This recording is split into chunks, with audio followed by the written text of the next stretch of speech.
Jump backs. We made it.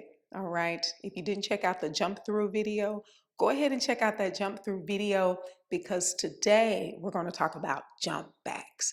Now, if you thought jump throughs were hard, wait till you get a load of jump backs. Okay. Jump backs literally took me 5 years to do. It is so hard and so challenging. But just like jump throughs, when I got it, I gave myself a gold star. When I got jump backs, I gave myself 2 gold stars. Okay, you will see. If you get it, then you definitely understand. All right, so jump backs. Today, we're just going to go over the technique. We're not going to go over any drills to help strengthen. I think that we should look at Kino MacGregor's videos. She has so many different drill videos about jump backs and jump throughs, specifically jump backs. So check out Kino MacGregor's videos all about the drills of how to get the strength for a jump back. Also, Day Christensen. On the last video, we talked about her jump through tutorial. Her jump back tutorial is what really solidified my jump backs. It was one specific nugget that she gave me that I'm going to share with you today. Now, as far as jump backs, everybody doesn't desire to do a jump back, okay? It's certain students that are like, hey, I'm not interested. I just want to go through the vinyasa without doing a jump back. And that's totally okay because jump backs is not a goal for everyone. So what I will tell you, if that's not your goal, we definitely have modifications to help accommodate you if you were ever to go to a Mysore style class or a lab practice. Now, what I will tell you, if you are working on jump backs, it takes time and it takes a lot of patience. It takes repetition. It takes knowing the different areas that you have to engage. It's a very anatomy based, very skill based, but also very strength based. You have to build a lot of strength to jump back. And I consider myself a very strong person and I still couldn't do jump backs, okay? I can today and I still need a little help. I use my yoga rug. If you don't have a yoga rug, go ahead and get a yoga rug because it helps slide the feet through while you're still maintaining the core, tucking the tailbone. Slide the feet through. You're still getting all of the things you need to help build the strength. And some days I need my carpet, some days I don't. It just depends on how I feel. But I do notice the longer that I practice, I'm getting higher and higher and higher, and my feet are clearing to where I don't need the yoga mat at all. It just takes time. I'm not there yet. And as far as the jump throughs, if you check that video out, some days my feet touch, some days they flow through. It just depends. But consistency will get you there. So let's go ahead and begin. Starting with that modification for someone who has no desire to learn a jump back. So what I suggested we do, if we're in an asana, let's just say that we're here in Paschimottanasana, and we finish, we cross our legs in an easy seated position, extend the arms, plant the palms, roll forward, and just step it back into high plank, lower down chaturanga. Okay, so another way that we can do, for example, if we were in Paschimottanasana, we can just swivel the legs. So just swivel the legs, come to the knees, and step it back, okay? And if you're going to do that, really choose which side. One side, you can swivel the legs to the right, and another day, you can swivel the legs to the left, okay? Don't just swivel on one side. Try to keep things even, okay? Now, are we ready for jump backs? I'm scared. All right. So with jump backs, let's set ourselves up. We're going to start at the feet and we're going to work our way up. Matter of fact, let me come to the middle so you can see me. So for the ankles, cross at the ankles or cross at the shins, okay? That's the first step. Cross at the ankles, cross at the shins. Take those knees, draw them in the chest, and while you draw them in the chest, hollow the chest out, round the spine, bringing the shoulders into depression and protraction. So when you bring the shoulders into depression and protraction, the spine is going to round, the chest is going to hollow. And then at the same time, tuck the tailbone up and pull the core in and crunch down on the core. That is the setup that you want to be. So it is going to look like this. Cross at the ankles or the shins, Pull it in, hollow out the chest, tuck the tailbone, depress the shoulders, protract the shoulders, plant the palms. Here, we are here. Keep the head and chin lifted as we lift. Now you see, my feet are still touching slightly, and that's okay, because when I lifted, what happened? When I lifted, my knees dropped down.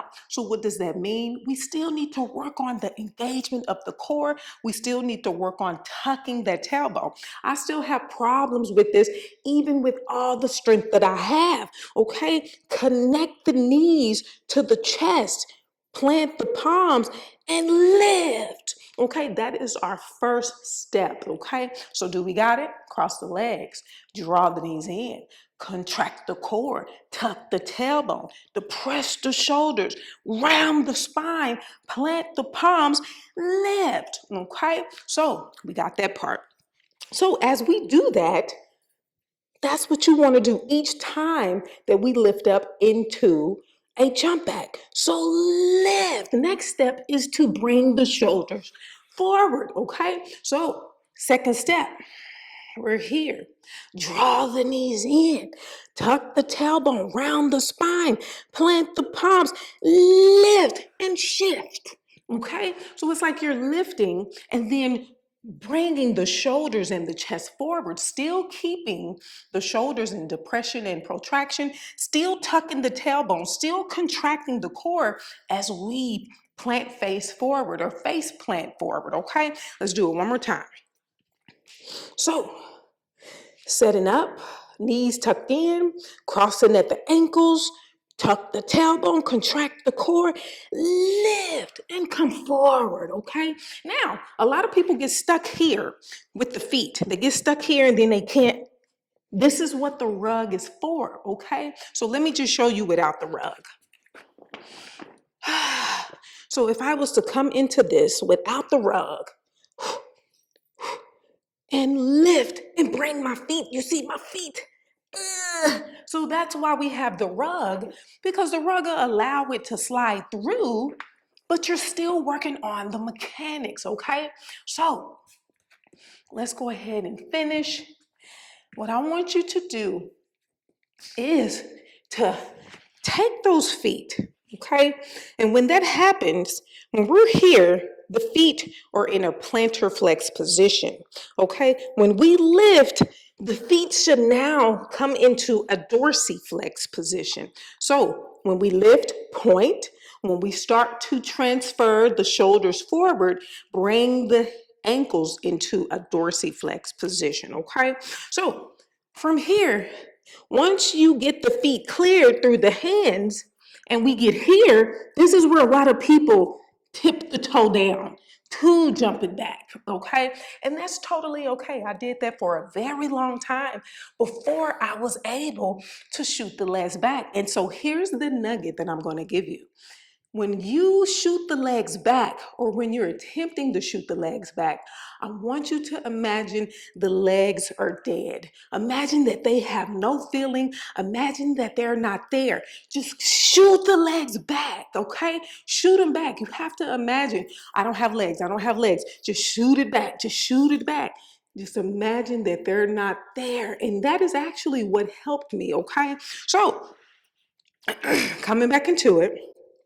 Draw the knees in, tuck the tailbone, round the spine, shoulders in depression and protraction. Plant the palms behind the feet, but in front of the hips. Lift.